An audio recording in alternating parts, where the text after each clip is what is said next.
की है लोक लुभावन बजट चुनाव से ठीक 3 महीने पहले मोदी सरकार ने पेश किया है। अंतरिम या कार्यवाहक वित्त मंत्री पीयूष गोयल ने संसद में बजट पेश करते हुए हर वर्ग के लिए बड़ी बड़ी घोषणाएं की हैं। जल्दी से आपको बड़ी बड़ी बातें इस बजट की बता देते हैं। आयकर छूट की सीमा मिडिल क्लास के लिए 2.5 लाख से बढ़ाकर सीधे 5 लाख रुपए कर दी है वित्त मंत्री या कार्यवाहक वित्त मंत्री पीयूष गोयल ने। यानी अब मिडिल क्लास में अगर आप नौकरी पेशा हैं और आप 5 लाख रुपए सालाना कमाते हैं, आपको कोई टैक्स नहीं देना पड़ेगा। यानी सालाना 12,500 रुपए की बचत लगभग आपको होगी। और वित्त मंत्री या कार्यवाहक वित्त मंत्री पीयूष गोयल ने यह भी बताया, अगर आप 1.5 लाख रुपए का इन्वेस्टमेंट हर साल करते हैं तो मान लीजिए करीब 6.5 लाख रुपए तक की इनकम पर आपको कोई टैक्स नहीं देना होगा। इसके अलावा जो आपके खर्चे होते हैं उस पर स्टैंडर्ड डिडक्शन, गोपाल केडिया जी यहां पर हैं और इस पर बता पाएंगे, स्टैंडर्ड डिडक्शन 40,000 से बढ़ाकर 50,000 रुपए कर दिया गया है। यानी आपकी इनकम में से सीधे 50,000 रुपए कट जाएंगे और उस पर टैक्स नहीं लगेगा। इसके अलावा वित्त मंत्री या कार्यवाहक वित्त मंत्री ने यह भी बताया 3 crore middle class tax payers, जी हां 3 करोड़ के आसपास यह संख्या आती है जो मिडिल क्लास के टैक्स पेयर्स हैं। इनमें छोटे व्यापारी भी हैं, पेंशनर्स भी हैं और सीनियर सिटीजन्स भी हैं। इन सबको बड़ी राहत दी है केंद्र सरकार ने बजट में, जो कि ठीक चुनाव से 2 महीने 3 महीने पहले आया है। नुपुर 10 में से 10 नंबर देंगे आप इस बजट को, क्योंकि मिडिल क्लास के अलावा इसमें किसानों और मजदूरों के लिए भी बड़ी बड़ी घोषणाएं हैं। नुपुर, बहुत जरूरी है कि हमारे 130 करोड़ देशवासियों में लगभग 70% पॉपुलेशन कवर की गई है आज के इंटरिम बजट के द्वारा। यह भी बहुत जरूरी है समझना, चाहे वो किसान हो, चाहे वो मजदूर हो, चाहे वो मिडिल क्लास हो, सबके लिए इस बजट में सब कुछ है। इसीलिए मैं बहुत तहे दिल से धन्यवाद देना चाहूंगी और शुभकामनाएं देना चाहूंगी श्री नरेंद्र मोदी सरकार को कि उन्होंने सबके बारे में सोचा, डेवलपमेंट के बारे में, विकास के बारे में सोचा। 100% 10 में से 10 नंबर दूंगी, क्योंकि आज से पहले किसी भी केंद्र सरकार की इतनी हिम्मत नहीं हुई है कि सब कुछ करते हुए भी सबसे पिछड़े और गरीब वर्ग के बारे में भी सोच ले, मध्यम वर्ग के बारे में भी सोच ले, और अनऑर्गेनाइज सेक्टर के बारे में भी सोच ले। ठीक है नुपुर, हाउस द जोश? Very high sir. यही सुनना था मुझे आपसे। मैं मानक आपको एक बात बताऊं, मानक सुनिए, एक छोटी सी बात बताऊंगी। आपके कैमरामैन मेरे सामने बैठे, वैसे तो थोड़े थक रहे थे क्योंकि काफी देर से बजट चल रहा था। जैसे ही अनाउंसमेंट हुआ 5 लाख रिबेट वाला, एकदम से खुल गई इनकी नींद और बहुत खुश हुए ये जान के। बिल्कुल ठीक है, जल्दी। इस देश में कितने लोगों का फायदा हो रहा है इससे। ठीक है, ओके, जल्दी से आपको भोपाल ले चलता हूं। मेरे सहयोगी गौरव शर्मा मेरे साथ जुड़ गए हैं, क्योंकि आम लोगों का रिएक्शन जानना बहुत जरूरी है। गौरव, ये वही राज्य है जहां पर हाल में बीजेपी को हार का सामना करना पड़ा। आज लोग इस बजट पर क्या कह रहे हैं गौरव? देखिए, बिल्कुल मानक, हमारे साथ कुछ लोग मौजूद हैं, उनसे जानते हैं जो मोदी जी ने, जो अभी कार्यवाहक वित्त मंत्री पीयूष गोयल जी ने बजट पेश किया है, कितनी राहत आप लोगों को मिली है? सरकारी अधिकारी कर्मचारी हैं आप लोग, बताइए। देखिएगा, सबसे बड़ी राहत तो ये मिली है कि अभी तक 2.5 लाख रुपए तक की जो सालाना आय होती थी वो कर से मुक्त थी। अब सरकार ने उसको बढ़ा करके 5 लाख रुपए प्रति वर्ष कर दिया है, जिससे प्रत्येक कर्मचारी को 12,500 रुपए का फायदा होगा। इसी के साथ सरकार ने जो ग्रेजुएटी की राशि थी वो 10 लाख रुपए कर मुक्त थी, अब उसको बढ़ा करके 3 गुना बढ़ाया है, उसको 30 लाख रुपए कर दिया है। इसी प्रकार से जो हम लोग छोटी छोटी बचत करते थे उसमें जो ब्याज प्राप्त होता था वो 10,000 रुपए तक की राशि ब्याज से मुक्त थी, उसको बढ़ा करके उन्होंने 40,000 रुपए कर दिया है। इस प्रकार से फायदा हुआ। लेकिन फिर भी चूंकि ये चुनावी वर्ष था और चुनावी वर्ष में कर्मचारियों को बहुत सारी उम्मीदें थी। सबसे बड़ी उम्मीद तो ये थी कि जो 20% का स्लैब बनाया गया है वो बहुत ज्यादा है, उसको घटा करके 10% किया जाना चाहिए था, जिससे बहुत सारे कर्मचारियों को फायदा मिलता है। हमारे साथ कटियार जी, जल्दी बताइए कि क्या कमी रह गई इस बजट में कर्मचारियों के लिए? आप सरकारी अधिकारी कर्मचारी हैं, बताइए। निश्चित तौर पर इस बजट से ये उम्मीद थी कि आयुष्मान भारत योजना, स्वास्थ्य योजना को जो है कर्मचारियों से जोड़ा जाएगा, मगर इसमें ऐसा कोई प्रावधान नहीं किया गया है। और साथ ही जो शैक्षणिक भत्ते के रूप में जो मिलना चाहिए था उसके बारे में भी उसमें कोई छूट का प्रावधान नहीं किया गया है। और जो कर्मचारियों के लिए 5 से लाख तक बढ़ाई गई है राशि, उसका तो निश्चित तौर पर स्वागत है, मगर इसके साथ साथ जो अन्य सुविधाएं उसमें जोड़नी चाहिए थी वो नहीं जोड़ी गई हैं। साथ ही 20% और 30% का जो स्लैब है उससे उम्मीद थी कि 10% और 20% के दायरे में लाया जाएगा, मगर ऐसा लग रहा है कि सरकार ने इस पर ध्यान नहीं दिया है। केवल 2.5 लाख। गौरव आपके पास लौटूंगा मैं। 5 गौरव, लाख बहुत सारी गौरव आपके पास लौटूंगा। गौरव, बहुत सारे मेहमान भी मेरे साथ हैं, मुझे श्रीवत्सन के पास भी जाना है, लेकिन जल्दी से गोपाल जी, क्या यह सही चिंता है कि आपने 5 लाख तक की इनकम तो टैक्स फ्री कर दी, लेकिन उसके बाद 10 और 20% का स्लैब बहुत ज्यादा है? क्या मिडिल क्लास को चुभेगा क्या? नहीं, देखिए ये चीज सोचने वाली है, क्योंकि कॉर्पोरेट पे जो टैक्स रेट है 25% है, 2,50,000 तक का आपका टर्नओवर, 99% कंपनियां उसके भीतर कवर होती हैं। ठीक है। हम लोग मैक्सिमम मार्जिनल रेट की बात कर रहे थे, जो नेशनली इंडिया में क्या होना चाहिए, अभी 30% है, तो 25% हम लोग एक्सपेक्ट कर रहे थे कि 25% वो रेट कर दी जाएगी। हाँ। तो इंडिविजुअल के केस में चूंकि रेट को इन्होंने टच नहीं किया, हाँ। तो रेट हम अब ये जूम कर रहे हैं कि जो हमारी 10 लाख तक जो इनकम है उस पर 20% और 10 लाख से ज्यादा की इनकम पे 30%, वो रेट हमारी एज इट इज है। इसमें टच किया जा सकता था, लेकिन अब ऐसा होता है कि फाइनेंस मिनिस्टर जब बजट बनाते हैं उनको कुछ लेना होता है, कुछ देना होता है, एडजस्टमेंट करना होता है, कहीं कंप्रोमाइज करना होता है, तो यहाँ पे जाके कंप्रोमाइज ठीक है। ओके, जल्दी से अपने दर्शकों को फिर से बता दें, अगर आप 5 लाख रुपए तक सालाना कमाते हैं, अब आपको इनकम टैक्स नहीं देना पड़ेगा। 1.5 लाख रुपए इन्वेस्टमेंट करते हैं तो 6.5 लाख तक मान लीजिए आपको कोई इनकम टैक्स नहीं देना पड़ेगा। आज के बजट में सबसे बड़ी घोषणा मिडिल क्लास के लिए यही मानी जा रही है। इसके अलावा मजदूरों और किसानों के लिए भी बड़ी घोषणा की गई है। 2 हेक्टेयर तक की जमीन वाले छोटे किसानों के लिए हर साल 6,000 रुपए की सीधी मदद का ऐलान किया गया है। 3 किस्तों में छोटे किसानों को यह पैसा मिलेगा। पहली किस्त 2,000 रुपए की, ऐसा लगता है चुनाव से पहले करीब 12 करोड़ किसानों के खातों में पहुंच जाएगी। इसके अलावा 10 करोड़ मजदूरों के लिए भी पेंशन योजना सरकार ने शुरू की है। यह भी एक बहुत बड़ी घोषणा है। 10 करोड़ मजदूरों के लिए पेंशन योजना, करीब 100 रुपए उनको देने होंगे और 60 की उम्र तक जब वो रिटायर होंगे तब उनको बाकायदा पेंशन मिलना शुरू हो जाएगी। जल्दी से आपको प्रत्युष के पास ले चलता हूं। प्रत्युष, किसान, मजदूर, मिडिल क्लास, सबको खुश किया है इस बजट ने। कॉर्पोरेट वर्ल्ड क्या कह रहा है? प्रत्युष जी। मानक, मेरे साथ मनीष शर्मा है, जो कि प्रेसिडेंट और सीईओ है पैनासोनिक इंडिया के। मनीष जी, ये बजट कहा जा रहा है कि ये सबका बजट है, किसानों का बजट, मजदूरों का बजट और स्पेशली खास तौर पर मिडिल क्लास। मेरा ऐसा मानना है कि ये डेफिनेटली सबका बजट है, क्योंकि इसको 2 तरह से देखा जाना चाहिए। एक है कि इस बजट का लाभ किस सेगमेंट ऑफ सोसाइटी को मिलेगा, और जैसा कि आज हमने देखा बजट के अंदर सैलरीड क्लास और फार्मर्स, इनको एक क्लियर डायरेक्ट बेनिफिट जो है सरकार ने अनाउंस किया है। लेकिन मेरा ऐसा मानना है कि इस डायरेक्ट बेनिफिट का जो रब ऑफ इफेक्ट होगा, जो डिस्पोजेबल इनकम क्रिएट होगी जिसके कारण, मेरा ऐसा मानना है कि उसका असर इंडस्ट्री के ऊपर भी आएगा। जैसे फॉर एग्जांपल जो आज हमने इनकम टैक्स का जो स्लैब देखा कि काफी सिग्निफिकेंटली उसको इंक्रीज किया, ऑलमोस्ट डबल कर दिया है, और ऑनरेबल फाइनेंस मिनिस्टर का ऐसा मानना है कि वो तो 1.5 लाख रुपए ऐड करके 6.5 लाख रुपए की इनकम के ऊपर एग्जाम्पशन को देख रहे हैं। और ये एक बहुत बड़ा तबका है, कुछ लोग बोलते हैं 3 करोड़ लोग हैं, और ये पोटेंशियल कंज्यूमर्स हैं हमारे जैसे इंडस्ट्री के। और मुझे ऐसा लगता है कि इसका बहुत ही लार्ज रब ऑफ इफेक्ट आएगा और पूरा मोबिलाइज कॉर्पोरेट सेक्टर में, इंडस्ट्री में सीधा इसका असर दिखेगा। मुझे ऐसा लगता है कि इसका असर सीधा देखने को मिलेगा और बहुत ही जल्दी देखने को मिलेगा। और मैंने आज खुद भी ये चीज़ महसूस की, न केवल मतलब एक इंडस्ट्री मेंबर होने के नाते, बट मैंने आज ये चीज़ महसूस की कि क्या खुशी की लहर चारों तरफ। जिस हॉल में हम बैठे हुए थे, बजट को देख रहे थे, मेरे बहुत सारे ऐसे कोलीग्स थे जो इस इनकम ब्रैकेट के अंदर फॉल करते हैं, और वो चीज़ एविडेंट थी। मतलब कई सालों से उम्मीद लगाए बैठे थे कि टैक्स स्लैब में बदलाव, टैक्स स्लैब में बदलाव 50,000 के आसपास का बदलाव होता था, लेकिन इतना बड़ा बदलाव, लोग तो 4 लाख तक में भी खुश थे, तो 5 लाख, ये चुनाव से पहले ये सिक्सर है क्या?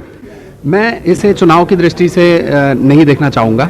ये मेरे ख्याल, जैसे आपने भी बोला कि ये ड्यू था और ये होना बहुत ज़रूरी था, और आज ये चीज़ अनाउंस हुई है, तो मेरे ख्याल से एक तरीके से माइलस्टोन होगा, मील का पत्थर होगा, और इसको हम जरूर याद करेंगे कि इतना बड़ा चेंज सरकार ने अनाउंस किया था, और जिसके कारण जो हमारा जो एक मेन सेगमेंट है, जो एक मतलब कौन सी ऐसी चीज़ है, कौन सी ऐसी चीज़ है जो आपको लगता है कि कहीं छूट गई, जो एक उम्मीद थी वो भी पूरी हो जानी चाहिए? देखो, उम्मीदें कभी भी पूरी नहीं होती हैं। हम इंडस्ट्री के पर्सपेक्टिव से देखें तो हमारी शायद उम्मीद थी कि फंडामेंटली 2। प्रत्युष, फिलहाल शुक्रिया, लौटूंगा आपके पास। दर्शकों को फिर से बता दें, बजट या अंतरिम बजट कह लीजिए इसे, चुनाव से ठीक पहले जो आया है, मोदी सरकार ने समाज के हर वर्ग को खुश करने की कोशिश की है। बड़ी बड़ी बातें इस बजट की आपकी टीवी स्क्रीन पर नीचे और ऊपर आप देख सकते हैं।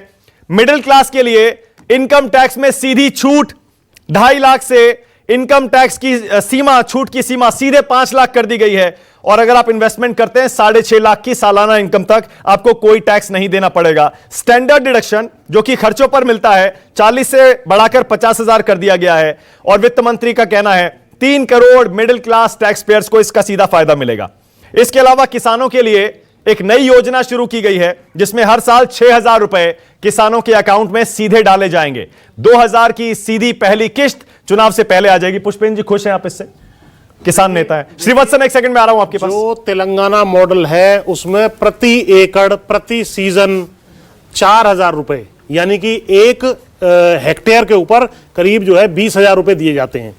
इन्होंने जो दिए हैं वो 6,000 रुपए दिए हैं। और जो खर्चा आता है किसान का वो लगभग प्रति हेक्टेयर प्रति वर्ष जो है वो लगभग प्रति सीजन 40,000 रुपए का आता है। हमारे जो कर रहे हैं नहीं कर रहे हैं ये सर, मैं क्या कह रहा हूँ, नहीं कमी तो अगर आपको 100 रुपए देने हैं और मैं 2 रुपए दे दूं तो आप कितना स्वागत करेंगे, उतना इसका स्वागत किया जा सकता है। 100 में से 2 रुपया है ये? बिल्कुल, 80,000 रुपए में से ये मात्र जो है 6,000 रुपए बन रहा है। 2 हेक्टेयर में से 6,000 तेलंगाना में कितना दिया गया है? इसमें तेलंगाना में मैंने आपको बताया 40,000 रुपए पर 2 हेक्टेयर का दिया जाता है एक साल में। इसमें 40,000, हाँ, और 6,000 रुपए दिया जा रहा है इसमें। तो ये 6,000 जी, ये अंतर है। कोई कमेंट? देखिए, मैं समझता हूं कि ये सबके लिए बजट नहीं है। निश्चित रूप से मिडिल क्लास को ध्यान में रखते हुए ये बनाया गया है। जहां तक कॉम्पेंसेशन की बात हुई है, 6,000 रुपए की बात हो रही है। सारी दुनिया में जो एक्सपेरिमेंट हुआ है, मिनिमम जो अर्निंग होती है वो जमीन के साथ में लिंक नहीं किया जाता, जो बेसिक सर्वाइवल के लिए है। मैं समझता हूं जो सवाल रेज किया गया है कि जो अनऑर्गेनाइज्ड वर्क सेक्टर के वर्कर्स हैं, एग्रीकल्चर लेबरर्स हैं, जिनके पास कोई जमीन नहीं है, उनके लिए क्या प्रोविजन है। अगर आप मनरेगा को लें, एवरेज नंबर ऑफ डेज 50 से कम है, तो मिनिमम आमदनी जो है उनकी 3,000 भी नहीं हो रही थी साल में। मुझे लगता है अनऑर्गेनाइज्ड सेक्टर लेबरर्स को करना चाहिए। समथिंग सर्टनली शुरुआत है। मुझे लगता है कि फार्मर्स को कवर किया गया है, लेकिन एग्रीकल्चर लेबरर को और अनऑर्गेनाइज्ड सेक्टर को कवर करना चाहिए। अनऑर्गेनाइज्ड सेक्टर में जो पेंशन की स्कीम दी गई है, पेंशन की स्कीम में क्या है अब बताइए? 100 रुपए आपको देना पड़ेगा, ठीक है। अब अगर आप 18 साल की उम्र में ज्वाइन करते हैं, मैं चूंकि इस पर स्टडी किया हूं, मैं आपको बताता हूं। अगर 18 साल की उम्र में ज्वाइन करते हैं तो 3,000 पाने के लिए आपको 55 रुपए देना पड़ेगा। अटल पेंशन योजना क्या है? 1,000 रुपए के लिए आपको 20 रुपए देना पड़ेगा। जो आपके पास मेरे साथ योगेंद्र यादव जुड़ गए हैं, स्वराज इंडिया के चीफ हैं, किसान नेता हैं और राजनीति को बहुत अच्छी तरह समझते हैं, किसानों की हालत को बड़ी अच्छी तरह समझते हैं। स्वागत है सर। योगेंद्र जी, कितने नंबर सर बजट को? योगेंद्र जी। मानिक भाई, नंबर तो उस एग्जाम में मिलते हैं जिसके अंदर आप अपीयर कर सको। ये तो 5 साल में 6वां एग्जाम दे रहे हैं, तो ये तो मामला ही बाहर का है। खैर, जरा गंभीर बात करें तो ये तो किसान के जले पे नमक छिड़कने वाला बजट है। कहते हैं ऐतिहासिक, क्योंकि ऐतिहासिक से कम तो ये कभी काम करते नहीं है। किसान का सम्मान, आय बढ़ जाएगी, अब आपको साहूकार के पास जाने की जरूरत नहीं पड़ेगी। वाह वाह, क्या बात है। और कितने रुपए में? 6,000 रुपया सालाना प्रति परिवार, महीने का 500 रुपया। 5 लोगों का परिवार हो तो एक दिन में 3 रुपया 30 पैसा।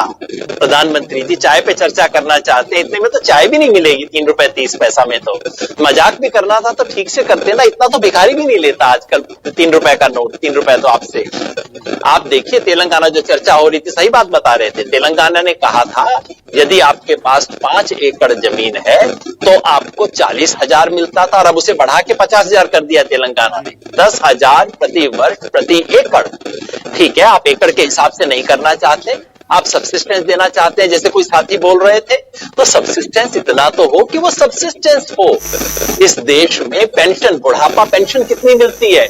बुढ़ापा पेंशन 13 राज्यों में इससे ज्यादा तो एक बूढ़े व्यक्ति को मिल रहा है। जहां मैं हरियाणा में बैठा हूं, यहाँ 1,800 रुपया बुढ़ापा पेंशन मिलती है। जी, एक छोटा सा क्विक क्वेश्चन है, उसके बाद मैं पूरा आ रहा हूं। एक छोटा सा क्विक क्वेश्चन है सर। आप कह रहे हैं जले पर नमक छिड़कने जैसा है ये किसानों को, लेकिन इस मायने में तो आप इसको ऐतिहासिक मानेंगे कि अब से पहले किसी ने ऐसा नहीं किया। तेलंगाना के अलावा दिल्ली की केंद्र की किसी सरकार ने इस तरह का सीधा डायरेक्ट बेनिफिट ट्रांसफर किसान को नहीं दिया था।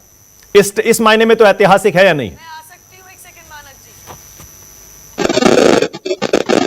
अगर कोई एक नई स्कीम शुरू कर देना अपने आप में ऐतिहासिक बात है। तो इस देश में हर तीसरे चौथे साल बाद कई ऐतिहासिक चीज हो सकती है। अगर इस सरकार ने कोई भी इतना कहा होता, अगर इसके लिए कोई नॉर्म तय कर दिया होता कि हम सब्सिस्टेंस देंगे, हम आज नहीं दे पा रहे 2 साल में दे देंगे, मैं इसे ऐतिहासिक कह देता कि चलिए इन्होंने सिद्धांत तय स्वीकार कर लिया कि हम सब्सिस्टेंस देंगे। अगर ये सरकार कहती कि हम किसान को, आपकी आवाज नहीं आ रही नुपुर, जवाब दीजिए। लेकिन जले पर नमक छिड़का जा रहा है नुपुर। मैं मानक जी, मैं हाँ जवाब दीजिए। मैं इनकी बात, ये इनका काम है हर चीज में खोट निकालना है, खोट निकालते रहे। ये तभी जो अभियान निकालते हैं, क्या कर रहे हैं जाने, इनका काम जाने। लेकिन मैं ये दोबारा अपनी बात दोहराऊंगी, आप एक छोटे से प्रदेश की तुलना आप एक पूरे देश से नहीं कर सकते। ये केंद्रीय इंटरिम बजट है। दूसरी बात मैं आपको कहना चाहूंगी, सिर्फ तेलंगाना प्रदेश नहीं है, एक और अन्य राज्य है जिसमें ये स्कीम पहले लाई गई है। मैं कहना चाह रही हूँ, अभी किसी ने